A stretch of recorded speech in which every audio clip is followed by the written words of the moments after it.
Este es un canal permanente de comunicación concebido desde y para los trabajadores. Hechos, testimonios y la vida misma de los trabajadores de la construcción, su familia y su organización sindical.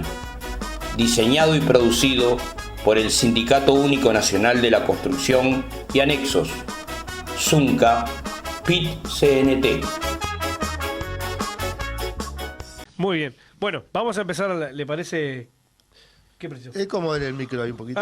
El micro. Hola, hola. Ahí. Muy bien, perfecto. Perfecto. Tenemos a Robertito Veloz y a Carlitos Arias afuera de estudios, que son parte del equipo de La Voz del Zunca, y el gran Ramón, el operador de este programa que hace que la cosa salga divina. Muy bien. ¿Arrancamos? Dale. ¿Le doy? Dale. Bueno, Marcelo, vamos a empezar por este lado. Ya que llegaste tarde, vamos a arrancar contigo. Uy, no le pega así. No, sí, claro. Acá somos así. La mesa representativa hace unas semanas llegó a la aprobación de ir contra la ley 20.130, contra la SAFAP, una edad jubilatoria acorde con el salario mínimo y una edad jubilatoria que baje de vuelta a los 60 años. Primero, ¿cómo fue de llegar a ese consenso entre todos? Teniendo en cuenta que había más de una propuesta. Bueno, sí, ha sido un debate complejo. Es interesante que quede claro de alguna manera que un conjunto de organizaciones planteábamos la perspectiva de utilizar mecanismos de democracia directa, plebiscito concretamente, que es lo que permite la Constitución de la República a través de lo que es el artículo 331 de la Constitución, que por iniciativa del 10% de las firmas equivalentes al 10% por lo menos del padrón electoral se puede modificar de manera directa la Constitución. Y veníamos reflexionando, pensando, digamos, en la perspectiva de dejar sin efectos jurídicos la ley 20.130, que es esta ley nefasta, que no solamente no se trató de una ley de seguridad social, sino que estrictamente fue un ajuste fiscal encubierto, donde se descarga sobre la población trabajadora todos los costes de un ajuste, que en aras de hacer sustentable económicamente la seguridad social, a partir de determinado déficit, que por ejemplo no toma en cuenta el dinero que recoge en la SAFAP del sistema de seguridad social, con el cual se abatiría gran parte del déficit del Banco de Previsión Social, genera sustentabilidad económica a partir de recortar derechos. No tiene ninguna mención, como ustedes saben, sobre derechos básicos, digamos, que están asociados a la seguridad social, la atención a la discapacidad, la atención a la mujer, mejoras en cuestiones como las asignaciones familiares, el periodo en que los trabajadores lamentablemente debamos estar en el seguro de paro. Digamos, no genera una discusión integral de la seguridad social, sino que sencillamente eleva la edad de jubilarse a 65 y todavía para contingentes importantes de la población trabajadora recortando las futuras jubilaciones. Pero esta propuesta, digamos, que nosotros en general sosteníamos, no prosperó en la mesa representativa. Lo que prosperó es un planteo que, digamos, utiliza los mecanismos de democracia directa básicamente para llevar la edad de jubilarse, como tú bien decías, a los 60 años, para establecer un monto mínimo de jubilación vinculado al salario mínimo nacional y para erradicar de la seguridad social la SAFAP y el ahorro individual que les correspondiente.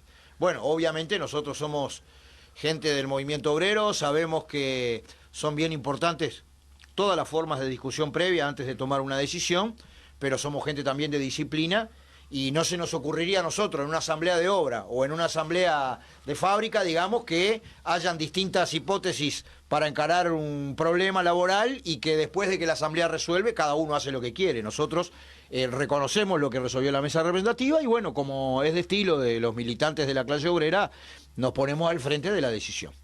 Concretamente, a partir de esta decisión de la mesa representativa, se formó un equipo integrado por compañeras y compañeros de las distintas formas, digamos, de ver la acción del movimiento sindical, de la cual los mocionantes, por ahora, quienes hicimos propuestas concretas en torno a utilizar mecanismos de democracia directa, en general llegamos a un acuerdo de un borrador de papeleta o de un borrador de criterios políticos y técnicos para ubicar en la papeleta, cosa que se encolumne todo el movimiento sindical tras de esta perspectiva. Y bueno, nosotros hemos estado conformes con el trabajo de este equipo. Se hizo un esfuerzo importante para llegar a acuerdos. Que no es fácil. No es fácil porque... Son muchos temas y si no, dejarías muchas cosas afuera. Muchos temas y además que tienen las cuestiones, digamos, no solamente que ver con una perspectiva de clase, con una perspectiva conceptual, podríamos decir, sino también que tú lo tenés que hacer técnicamente adecuado para el objetivo de un cambio constitucional que puede tocar algunas cosas y otras no. Digamos, porque hay materias de lo que a nosotros nos interesa que son objetivamente incluibles en la Constitución de la República, y hay otras que tienen que ver con la legislación, que es una herramienta que si tú pones determinados principios en la Constitución, la legislación debe llevarlos a la práctica, llevarlos a tierra, podríamos decir. Y bueno, ese proceso culminó con un acuerdo de los proponentes, podríamos decir, y se rindió cuenta, se informó en el secretariado del PCNT, y ahora, el día jueves, habrá mesa representativa, en este caso, como correspondía en el calendario ya definido de mesas representativas anual, que ya está todo definido, va a ser una mesa representativa nacional ampliada, por tanto también van a participar nuestras compañeras y compañeros de los plenarios departamentales, y bueno, allí se adoptará la definición, la resolución definitiva, podríamos decir, ¿no? Definitiva. Muy bien. En tal sentido, Frati, Ramón, Fugman también ya dio su aprobación a la recolección de firmas y al salir de esa campaña junto al PIT-CNT.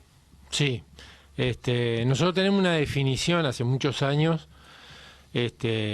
como organización de apoyar todas las luchas que tengan que ver con democracia directa, todas las luchas justas planteadas por las organizaciones sociales.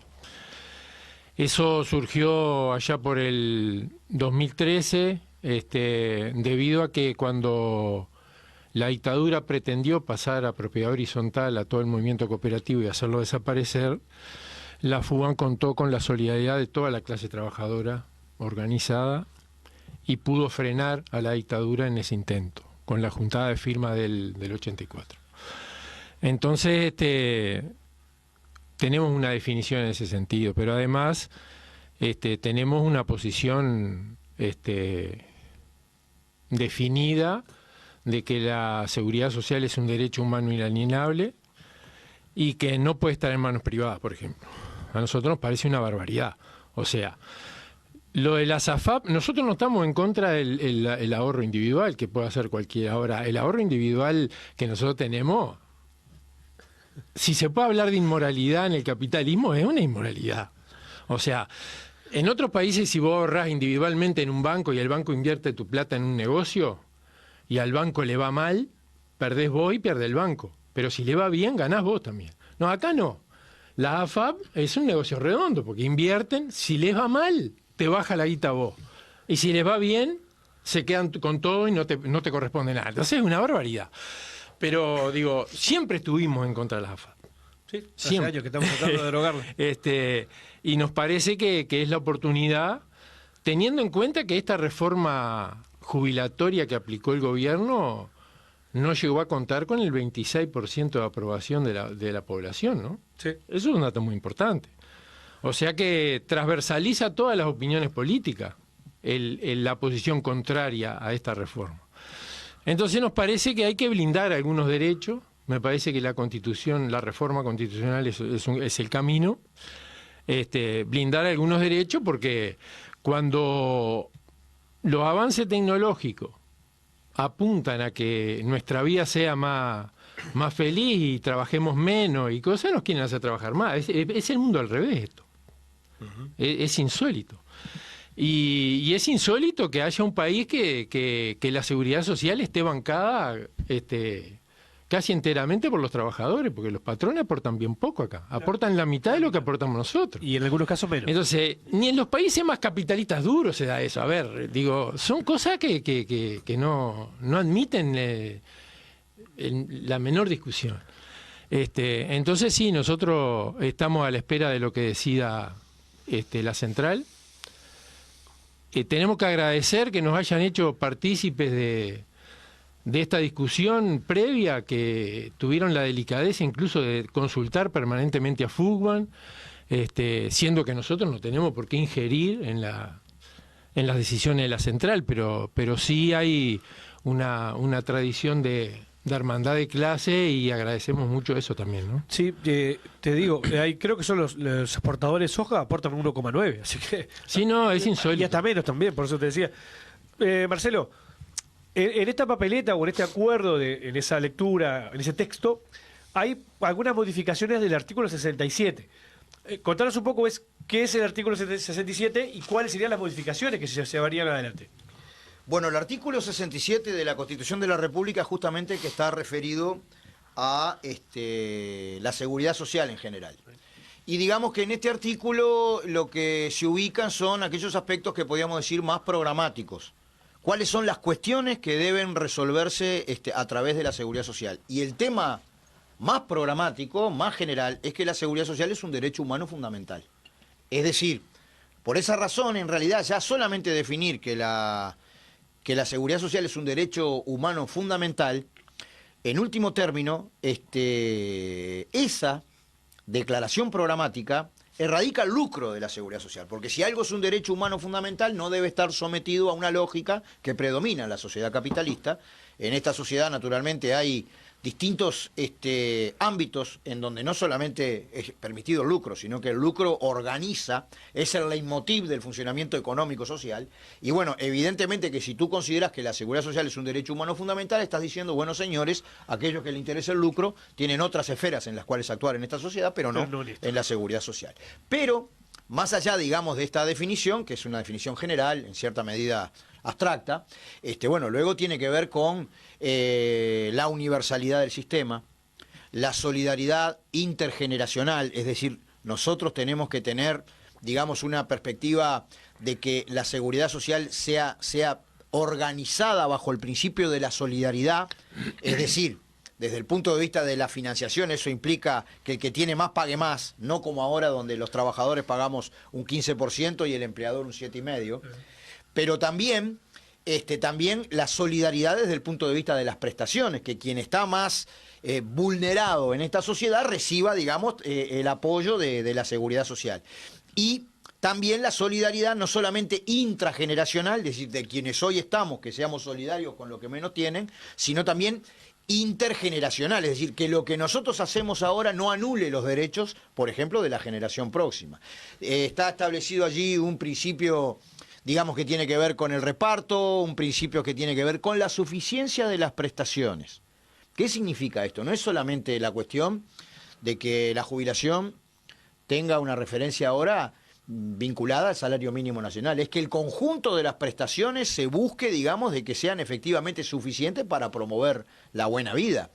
Esto, claro, capaz que no es materia de la cuestión constitucional, pero tú recordás que en el 1 de mayo nosotros establecimos un desafío, y es cómo la sociedad empieza a pensar y a prepararse desde el punto de vista de la equidad de género, desde el punto de vista de también cambiar determinados patrones culturales que predominan en esta sociedad que por un lado está basada en la explotación, pero también tiene el fenómeno del patriarcado como leitmotiv de la organización de todas las relaciones sociales. Es decir, no esto como una cosa aislada, sino también en el sentido de cambios culturales y de la organización de la vida. Tú recordarás que nosotros planteamos el 1 de mayo la necesidad de pensar en cómo se empieza a retribuir de alguna forma el trabajo no retribuido, que hoy por razones culturales básicamente está parado en la mujer, digamos, que hace cuando trabaja una doble jornada de trabajo, pero cuando no tiene toda una labor, digamos, desde el punto de vista de la reproducción de la vida, que no está remunerada y que ahí se ancla en un conjunto de inequidades y desigualdades enormemente claras que hay en la sociedad. Entonces, pensar en ese artículo 67 como un artículo, digamos, que establece derechos básicos, digamos, de la población en materia de seguridad social. Y después, obviamente, que vienen ya otros artículos más específicos, como el que vincula el mínimo jubilatorio al salario mínimo nacional, el que establece, digamos, que, salvo mejor opción, porque no es que se pone como de una vez y para siempre, lo de los 60 años para jubilarse, porque si hay una actividad que es bonificada y la gente en vez de, pongo cualquier ejemplo, en vez de a los 60 tiene que salir a los 55, no está vedado, no está prohibido, Y un criterio muy claro que el ahorro individual lucrativo no está permitido en materia de seguridad social. Hay una cuestión que menciona especialmente la negociación colectiva, porque bueno, últimamente los gremios han sido intensos, y bueno, ustedes son protagonistas de una de las mejores experiencias en esta materia, de crear fondos de retiro, de crear fondos sociales, como tenemos la construcción, el metal. Esas cosas están amparadas porque no son con un sentido de lucro, sino que, en fin, una papeleta que ha sido trabajada, que obviamente está siendo mirada además por constitucionalistas, que siempre algún detalle más puede tener, pero creo que es una buena base para una lucha, ¿no? De todo el campo popular, desde el punto de vista de tener abril bastante más de las 270.000 firmas, que serían algo así como el 10% del padrón electoral, y luego ir a un debate abierto con toda la sociedad para que ponga la papeleta y podamos salir de esto con una seguridad social adecuada. Ese tema después lo vamos a hablar después en el próximo bloque. Ramón, el 5 va a ser un día movido a nivel general, porque se van a manifestar la Confederación de Sindicatos Industriales, se van a estar movilizando los metalúrgicos y demás. Y Fútbol también tiene tareas, ese 5, que va a llevar adelante un plenario para cooperativas en trámite y en formación. Contanos un poco ese tema. Sí, nosotros hacemos periódicamente plenarios con las distintas etapas de las cooperativas, ¿no? Básicamente, el plenario más potente, como siempre históricamente fue, el de las cooperativas en formación y trámite, porque son la gurizada que está armando su cooperativa y peleando por los préstamos. Que eso tiene una dificultad importante, teniendo en cuenta que esta rendición de cuentas, por ejemplo, no plantea ni un peso por vivienda, ¿no? O sea, nosotros estamos trabajando con el 0,5% del presupuesto. O sea, para que la gente tenga una idea, para la educación se pide el 6%, ¿no? Sí. Con un déficit habitacional, llegó, sí, no, por eso, pero es para ilustrar a la gente que está escuchando, que vos fijate que estamos con un déficit cuantitativo alrededor de 80.000 viviendas, ¿no? Y se han inventado muchas cosas, pero hasta ahora sigue siendo el movimiento cooperativo por ayuda mutua y de propiedad colectiva el mejor sistema para que los trabajadores que realmente estamos comprendidos en ese déficit habitacional, porque vivienda se puede hacer. O sea, la ley de vivienda promovida, por ejemplo, donde las empresas están exoneradas de tremendo, o sea, están exoneradas de todos los impuestos, digamos, de todo. Impuestos que las cooperativas pagamos, ¿no? Están construyendo para una franja que no es la que está con el déficit habitacional, que no es la gente que no tiene capacidad de ahorro. Nosotros estamos pensando, para que la gente tenga una idea, o sea, la gente que ocupó en Santa Catalina, ¿ah? Ocupó porque no tienen donde vivir. Son 500, 600 familias que ocuparon ahí. Bueno, ahí se armaron cooperativas. Y esperemos que prontamente esa gente pueda tener su préstamo. Ahora, sin plata, difícil construir. Difícil. O sea, y sin el compromiso del Estado, eso es lo que tiene que tener clara toda la gente. O sea, los derechos los tiene que garantizar el Estado. La vivienda es un derecho, está en la Constitución, y sin la intervención decidida del Estado no hay derecho garantizado. Por algo vienen pasando los gobiernos históricamente y seguimos con el mismo déficit habitacional. Y ni que hablar las viviendas que están en condiciones malas o muy malas, ¿no? Que ahí nos vamos a más de 300.000 viviendas del déficit. Entonces digo, una cosa es clara, si no tenés plata, por más discurso que haga, como dijo el presidente, yo no puedo dormir pensando en la gente que vive en los asentamientos, bueno, poné plata, valor, ya está. Si no podés dormir, una buena, en vez de tomar una pastilla, poné plata para el presupuesto. Y ahí vas a poder dormir, siempre y cuando tengamos la tontería de creer que el hombre no puede dormir, sí, ¿no? ¿No? Bueno, después en el próximo bloque vamos a estar hablando de rendición de cuentas, que por todos lados, para los trabajadores, inversión pública y más, lo vamos a seguir hablando. Ahora vamos. Yo quería agregar una sola cosa respecto de esta reforma que estamos planteando nosotros, porque ya mucha gente he visto que se pone nerviosa porque qué va a pasar con lo que ya puse, qué va a pasar con mis fondos ahorrados. No va a pasar nada. no vas a perder un mango. Se va a crear seguramente un fideicomiso como se hizo con los cincuentones y todo va a seguir alegremente para adelante con la alegría de que no nos van a estar robando plata, ¿no? Sin duda. Eso también tiene que tener claro la gente. Bien, perfecta la aclaración. Perfecta. Jorge, vamos a pasar al segmento Saludemos con Jorge Teto de Melo. Muy creativo el nombre. Disculpen, De los disculpen dos no hacemos uno hoy, ¿eh? mi estado de salud. Anda No, complicado la garganta. Los dos estamos hechos pedazos. Yo me acuerdo que me estoy ahogando. Bien, saludemos. Demos espacio a este bloque que vamos a retribuir, digamos, la solidaridad de nuestra gente que está por allí escuchando por distintas. La verdad, impresionante la cantidad de mensajes, no solamente por el vivo de Facebook, por Zunca Oficial, sino también a través del WhatsApp. Sabe que estoy utilizando una aplicación nueva en la cual yo puedo transcribir un audio que usted me mande. Es maravilloso, estoy aprendiendo todos los días algo nuevo.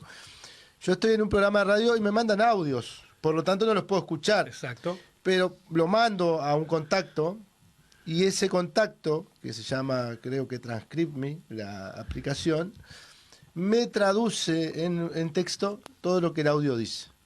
Por lo tanto, le aviso a nuestra gente que, más allá de que siempre pido que nos manden audio, algunos de ellos voy a poder saber qué están diciendo. Qué bicha la tecnología.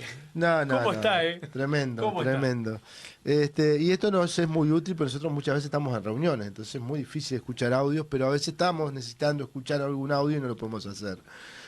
Así que, bueno, Cristina González, Peladito Carbonero, Adriana Suárez, Diego Budes, Rita Ahogando Méndez, Richard Quiroga, Luis Callejas, Esteban Corvo, Ferchu Fortaleza, tengo tu bandera, Ferchu Fortaleza.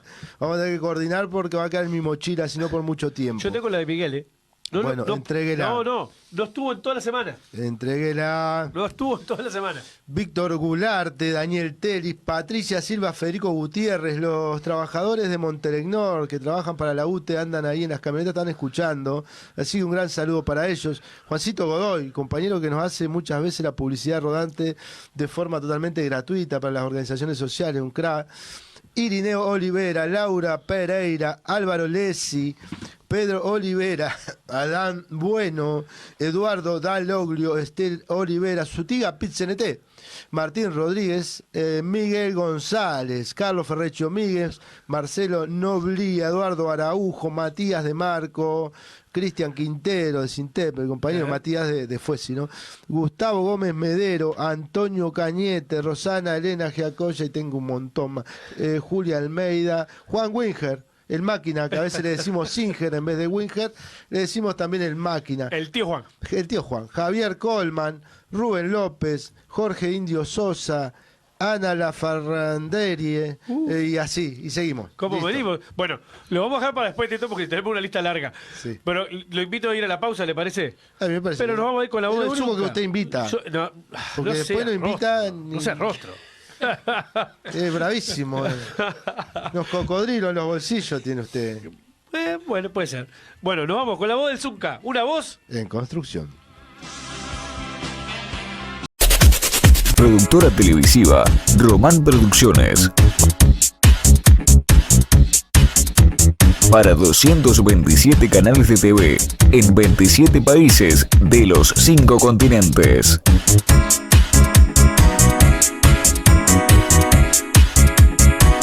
Desde Mercedes, Uruguay, para más de 90 millones de personas.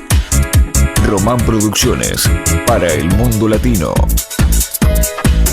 Aquí 2x3 llueve. En la construcción lo consideran los inversores al planificar, las empresas al presupuestar y el Estado al recaudar. El único que perdía era el trabajador. Ahora la lluvia no nos achica el salario. El Zunca nos une por más y mejores conquistas. Antes, los trabajadores de la construcción nos íbamos solo con la quincena. Ahora, más de 120.000 cuentas individuales del Fondo de Cesantía y Retiro fomentan un crecimiento estable y proveen apoyo en caso de cese. El Zunca nos une por un presente estable y un futuro mejor. Una persona que carga 5 televisores carga 50 kilos. Si carga 2 sofás, carga 50 kilos. Eso es lo que pesaba una bolsa de Portland. Ahora pesan 25 kilos, evitando lesiones causadas por cargar pesos extremos. El Zunca nos une por una ley nacional de seguridad y salud laboral. Para los trabajadores de la construcción, 44 horas de trabajo rinden más que 48. La reducción de la carga horaria significa un aumento del salario real, de los puestos de trabajo y del tiempo libre. El Zunca nos une en la construcción de una vida digna. Hay obras que además de bloques, hierro y Portland, necesitan solidaridad. Las Brigadas Solidarias del Zunca han contribuido con más de 20.000 horas de trabajo solidario, movilizando a miles, construyendo, reparando y mejorando viviendas del Plan Juntos, escuelas, instituciones públicas y hogares para las familias de nuestros compañeros fallecidos en accidentes laborales. Es que el Zunca nos une en la construcción de una sociedad más justa y solidaria.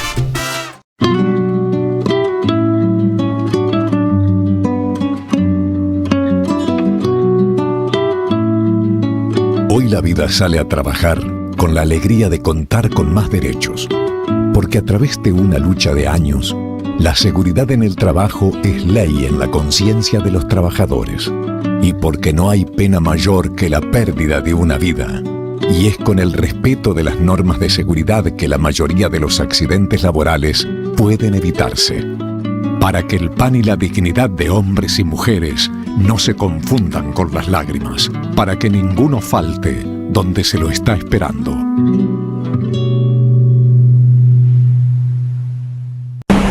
Los trabajadores luchamos por más y mejores elementos y protocolos de seguridad, para que nadie muera trabajando y para que la ley se ponga del lado de la vida. Cuidá lo que conseguiste. Zunca, PIT-CNT. La reducción de la carga horaria de 48 a 44 horas semanales significó para los trabajadores de la construcción un aumento del salario real, de los puestos de trabajo y del tiempo libre. Cuidá lo que conseguiste. Zunca, PIT-CNT. Los convenios alcanzados hacen que la higiene en las obras ya no sea un baldazo de agua fría, porque para los trabajadores la dignidad es tan alta como el pan. Cuidá lo que conseguiste. Zunca, PIT-CNT. J&M Viajes, Traslados y Mudanzas. Cuidamos tus cosas como vos mismo. Empresa seria y responsable. Variedad de vehículos, autos, camionetas y camiones. Traslados modernos y muy confortables. Excelentes precios, vamos a cualquier rincón del país. Llámanos 097-998665. J&M, Transportes y Mudanzas. Alojamiento nómada digital, Balneario Punta Negra. Un lugar distinto, cerca de la naturaleza y de los grandes paseos turísticos del departamento de Maldonado. A 300 metros de la playa, a 10 minutos de Piriápolis, a 35 minutos de Punta del Este. Tus vacaciones perfectas en nuestras confortables casas en alta o baja temporada. Síguenos en Facebook e Instagram como Alojamiento Nómada Digital. Celular 094-943-795. Alojamiento Nómada Digital. Balneario Punta Negra, Piriápolis. Purificadores de agua Manantiales del Norte. Purificador de agua para todo el hogar. Cuidad de vos y tu familia. Todos nuestros equipos y purificadores pueden abonarse hasta en 12 cuotas con tarjeta de crédito y sin recargo. Además contamos con instalación sin costo y recambio de piezas por desgaste de uso. Asegura la pureza del agua que bebés con nuestros purificadores y cuida tu salud. 092-409-069.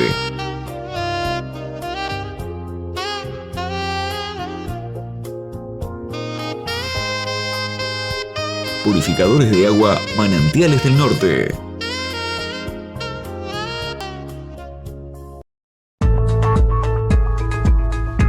Licenciada en Psicología Tania Pérez, Terapia cognitivo-conductual a corto plazo, combinando técnicas innovadoras con terapia de realidad virtual. Contacto 099 64 60 58.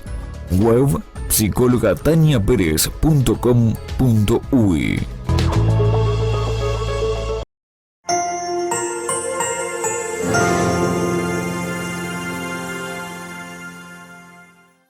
Que jugando con fuego te vas a quemar, ya sabemos arder. Conocemos el daño de tu bienestar. Bueno, seguimos en vivo con la voz del Zucca y ahora le vamos a dar los muy buenos días a otro compañero y hermano tarea, Roberto Veloz o Valenti Ligero, porque tiene nombre artístico. No, Roberto Veloz nomás. Ese es el nombre que tengo. El artístico lo pusieron ustedes. No, a ver si nos a enteramos. nosotros nos salta Valenti Ligero. Bueno, eso es otra cosa. Que no, Bueno. ¿vio? El productor dice que no, que tenemos razón, nosotros tengo razón. No puede opinar, está ahí afuera. Si fue para afuera no puede opinar. Bien. Bueno, muy buenos días a las compañeras y compañeros que nos siguen en el vivo y a los invitados hoy. La verdad, un placer. Bien, vamos a seguir con la nota, así aprovechamos el tiempo. Turco, tema rendición de cuentas. La central paramos hace poco tiempo, tema rendición de cuentas, una plataforma extensa que, lo hablamos acá con el Quique, con algún otro compañero, no había ningún punto que fuera más importante que otro. O sea, eran todos de una trascendencia brutal y la rendición de cuentas es nefasta. Sí, lamentablemente cuando el Poder Ejecutivo, en representación del Estado, tiene la oportunidad, la última oportunidad en su administración de ubicar una rendición de cuentas que mueva la aguja en la inversión en vivienda, por ejemplo, se hablaba recién aquí por parte de Gustavo, la priorización de la educación, cuestiones que tengan que ver, digamos, con solventar la vida de la gente, sacar a la gente de las calles, contratar la gente que es necesario contratar en la administración central a los efectos de que se pueda cumplir bien con las obligaciones y necesidades que la administración central cubre. Hacen una rendición casi que gasto cero, que lamentablemente confirma toda la concepción que desde un principio el gobierno del gran capital tiene, y es que, bueno, en definitiva se concibe en un Estado mínimo, que no cumpla rol alguno en la redistribución de la riqueza, que no cumpla rol alguno en políticas activas explícitas de diversificación de la matriz productiva, generación de puestos de trabajo de calidad, y bueno, hacen una rendición de cuentas prácticamente gasto cero, que discrimina la educación, en particular la Universidad de la República, en fin. Confirman todo lo que el movimiento obrero ha sostenido en estos años, ¿no? Bien, el tema lo hablaba recién de Marcelo. Rendición de cuentas para vivienda, cero. Sí, pero lo que pasa es que, como decía Marcelo... Y todavía quieren innovar con el edificio de madera, ¿eh? Sí. A ver, siempre en materia de vivienda se intenta inventar el agua tibia, pero siempre con una particularidad, para que gane un privado, ¿no? O sea, esa es la particularidad. Inventan un programa, inventan otro, pero siempre termina ganando un privado.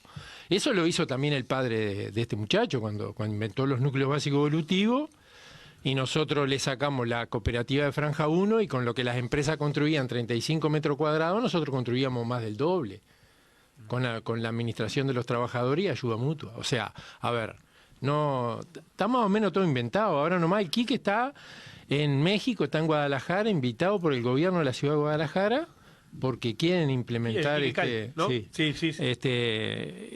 quieren implementar el cooperativismo de vivienda de ayuda mutua allá.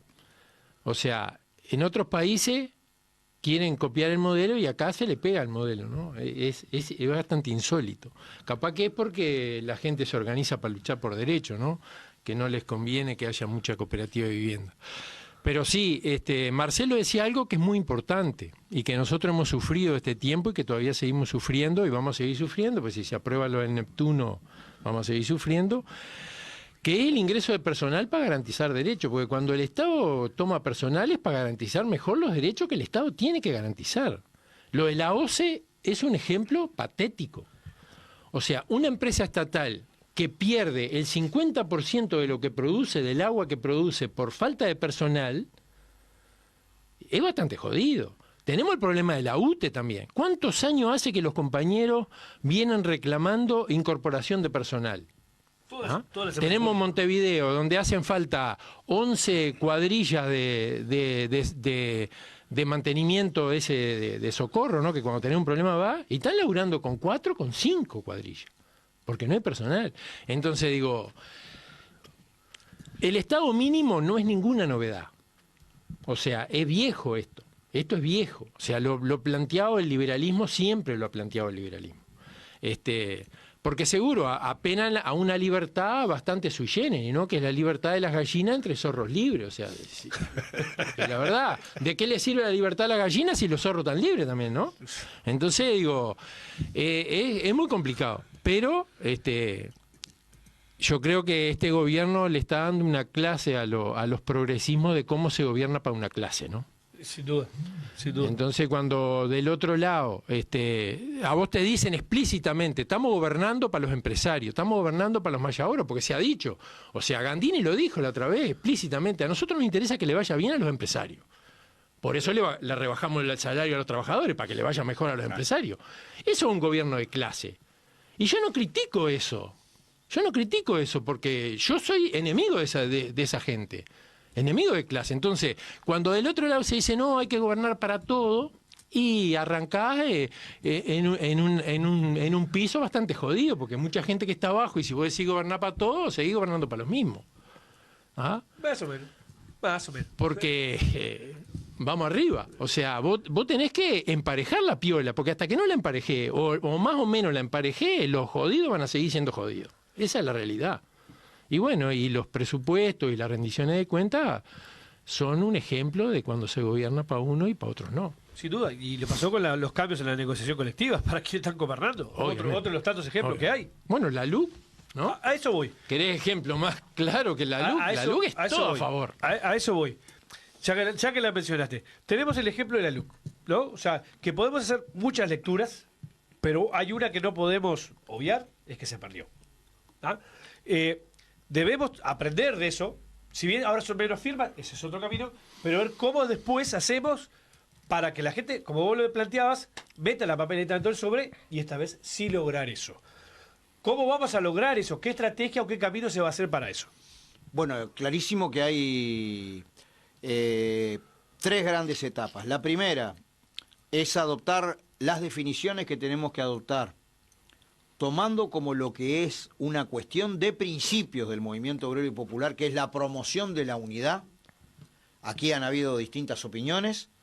Yo creo que es una cuestión de fondo, que en la forma de procesar la discusión, en el respeto mutuo entre los distintos compañeros y compañeras militantes, las formas en que se procese la definición, nosotros tengamos un absoluto cuidado de carácter unitario de la unidad de todas nuestras herramientas. Primer elemento. Segundo elemento, desplegar una acción comunicativa, una acción militante, una acción organizada para rápidamente, a partir de que la Corte Electoral valide la papeleta, que finalmente se resuelva, digamos, conseguir las firmas necesarias, y esa es una fase inmediatamente posterior a la definición, que la definición además implica mecanismos de diálogo, porque yo hablaba, tenemos mesa representativa el jueves del PCNT, pero ahí se adopta una decisión, pero después viene un diálogo y una conversación, por ejemplo, de todas las organizaciones que componemos la Intersocial.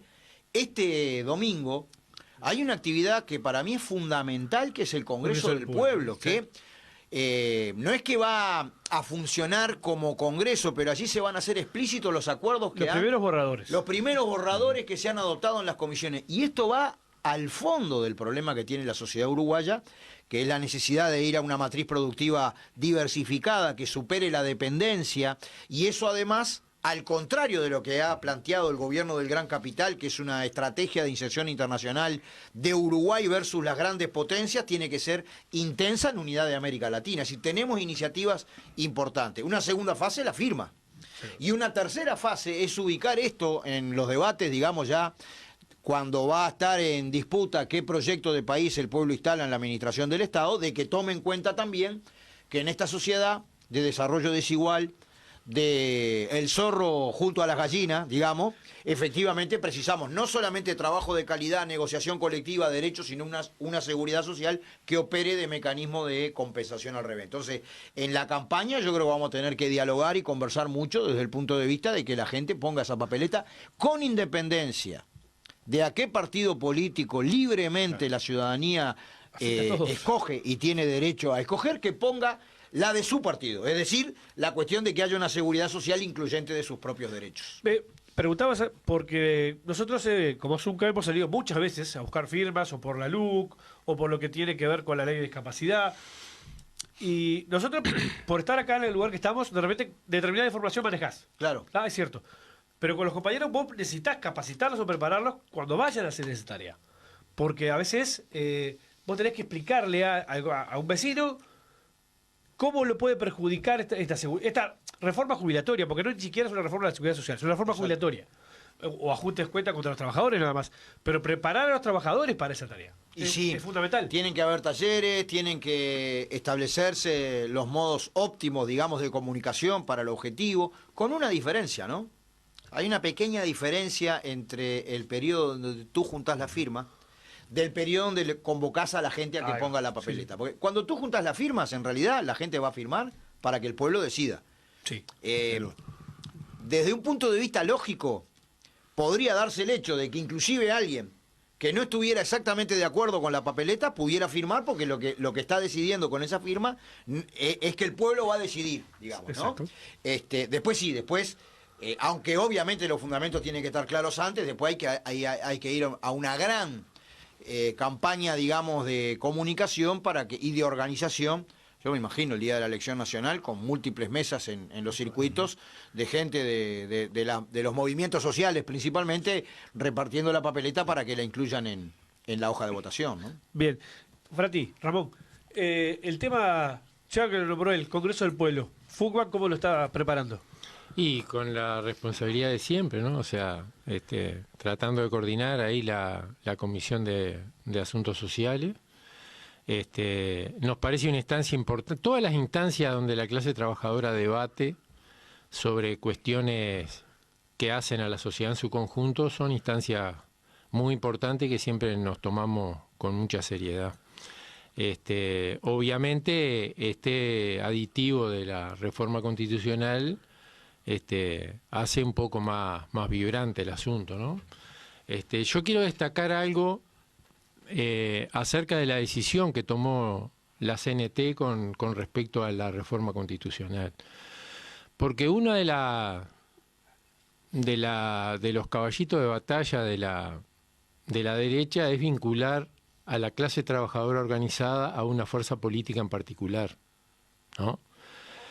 Y creo que la decisión que tomó la CNT tiene un valor sustantivo, porque lo hace incluso en contra de la opinión de algunos líderes del progresismo importantes.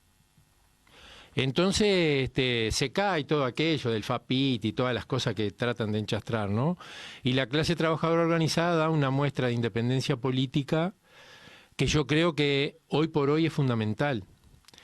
Y nosotros como FUGAN siempre hemos planteado y nos ha significado también algún dolor de cabeza, ¿no? O sea que nosotros defendemos los intereses de una clase. Los partidos políticos a veces la defienden también. Pero cuando se mezclan los tantos no está bueno.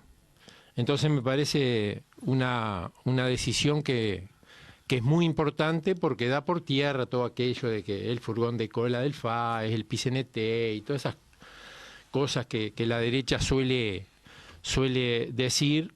Esto le demuestra que es una falacia como tantas otras que han inventado, ¿no? Que siempre tratan de pegarle a la clase trabajadora organizada, obviamente, ¿no? Siempre la derecha que ha gobernado le ha pegado a la universidad, a la UDELAR, por una cuestión sencilla, por su autonomía, porque es creadora de pensamiento crítico, a la clase trabajadora organizada, porque es la única que es capaz en la sociedad de ponerle freno a las barbaridades que quiere hacer la derecha. Bueno, nuestra historia reciente está cargada de estos ejemplos.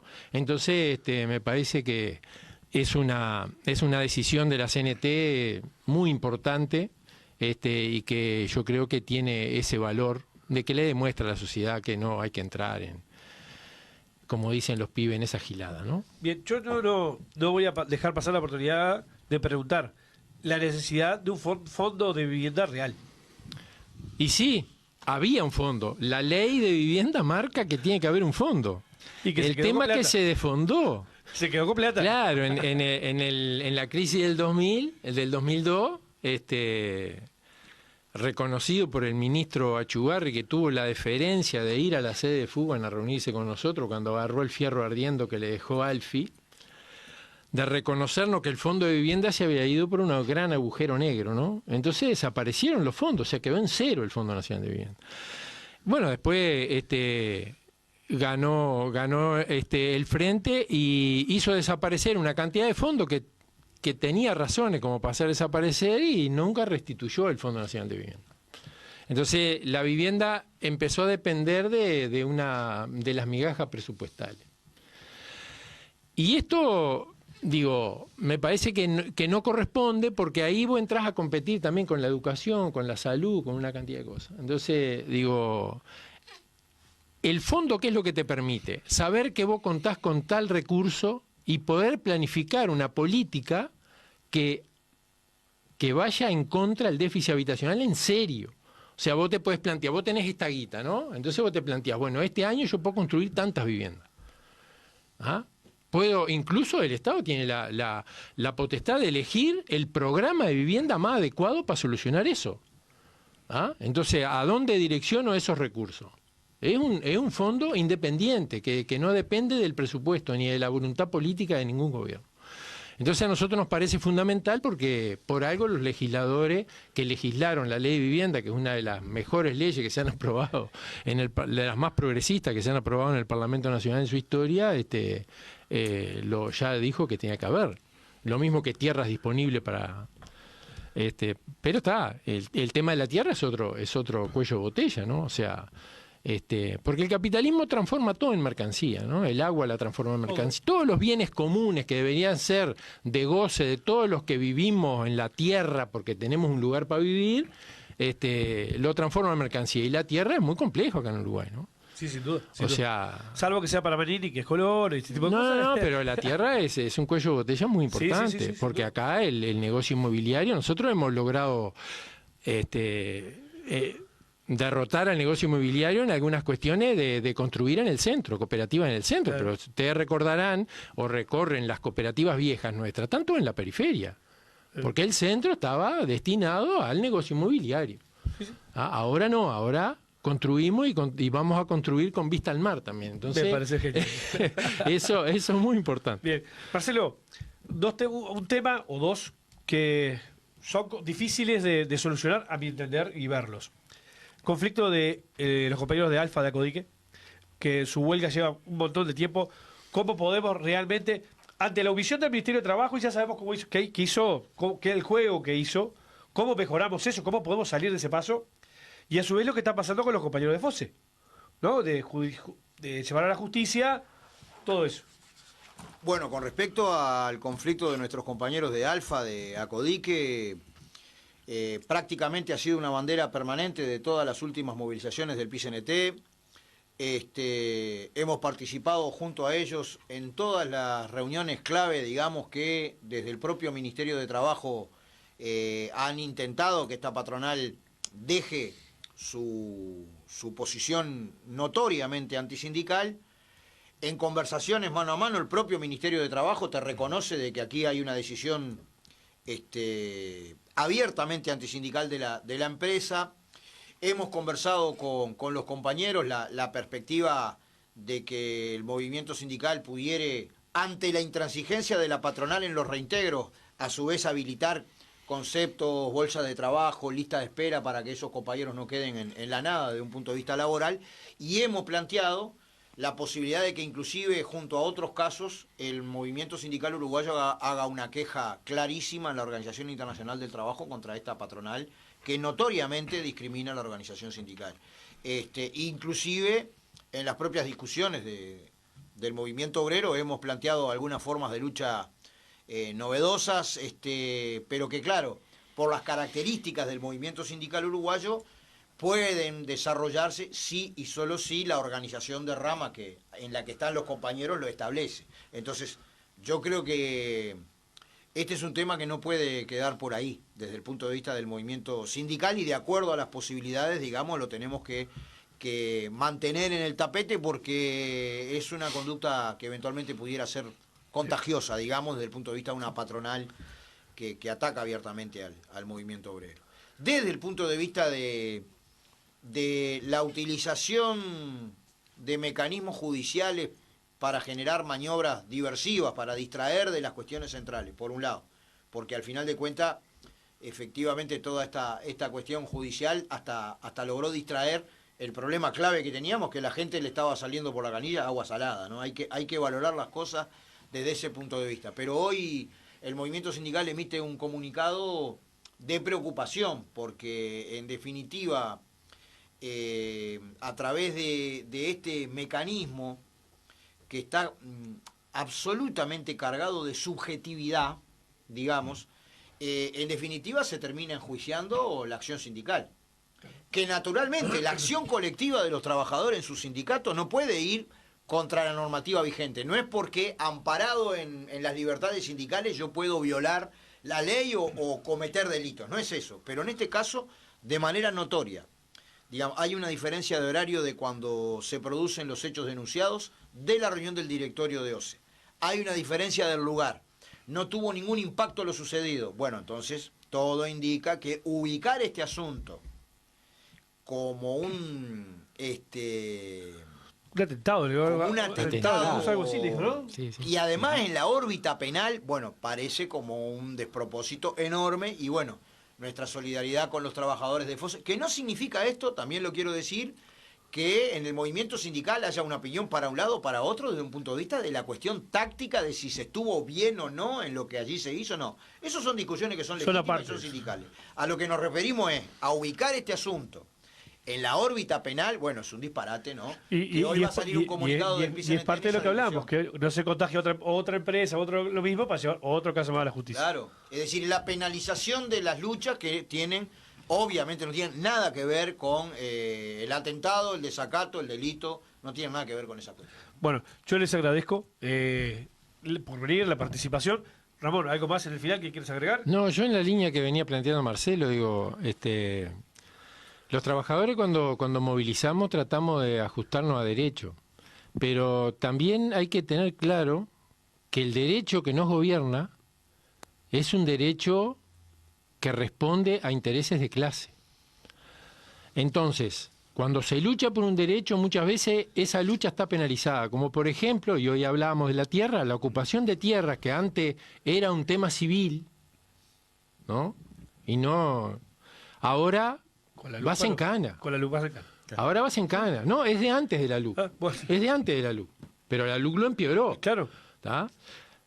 O sea, a ver, cuando la ocupación de Santa Catalina se dio algo que solo en esta telaraña se puede dar. Un compañero fue procesado por ocupación. Penalmente procesado por ocupación. El juez decidió, debido a que no tenía antecedentes, era una persona de bien, darle prisión domiciliaria. Pero el tipo no tiene casa, tiene el rancho de la ocupación. Claro. El tipo estaba penado por ocupar, cumpliendo prisión domiciliaria en el rancho de la ocupación. Es muy loco. Sí. Es surrealista, ¿o no? Sí, la verdad que sí. Entonces, digo, es muy fuerte. Entonces, también tenemos que tener claro los trabajadores. Ajustarnos a derecho, pero yo siempre digo que nosotros en Fugan siempre decimos, y el Flaco siempre lo dice, con un pie en la legalidad y otro en la ilegalidad. Porque... obviamente, para arrancar derecho, vos a veces tenés que lesionar derechos de la clase dominante. O sea, nosotros estamos pidiendo un Fondo Nacional de Vivienda que grava el impuesto al patrimonio. Y lo grava en nada, ¿no? Es un 0,25. Pero los tipos están malazos con eso. ¿No? No sea cosa que se empobrezcan, ¿no? Me va a agarrar la perrera y Ramón, viste que está grande, me va a matar. El otro Ramón del otro lado se me complica. Marcelo, muchas gracias. ¿Algo más en el final? Y a las órdenes, gente. Y saludo a toda la gente de de nuestro Zunca y a rodear la presentación del libro el miércoles. Sí, el miércoles vamos a estar ahí y vamos a estar también viendo qué pasa con la baja de horaria de los trabajadores metalúrgicos, la confederación, las 40 horas. Todo eso quedó, pero ya lo vamos a retomar. Esa lucha por la reducción de la jornada es para mí uno de los aspectos clave de las próximas conquistas de la clase obrera. Mirá, yo siempre digo, me quiero jubilar y me voy a punta del diablo. Primero lo que quiero hacer es jubilarme a los 55, que todavía no lo tengo, y bueno, laburar menos, cada vez más. Roberto. Bueno, ¿Algún saludo veloz rápido? Lo dejamos para Carlito que entra ahora en el... Lo dejamos para Carlito. Bueno, nos vamos a la tanda rápidamente con la voz del Zunca. ¿Una voz? En construcción.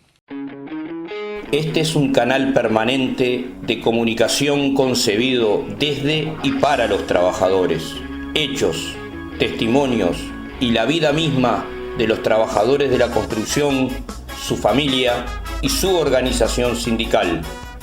Diseñado y producido por el Sindicato Único Nacional de la Construcción y Anexos, Zunca, PIT-CNT.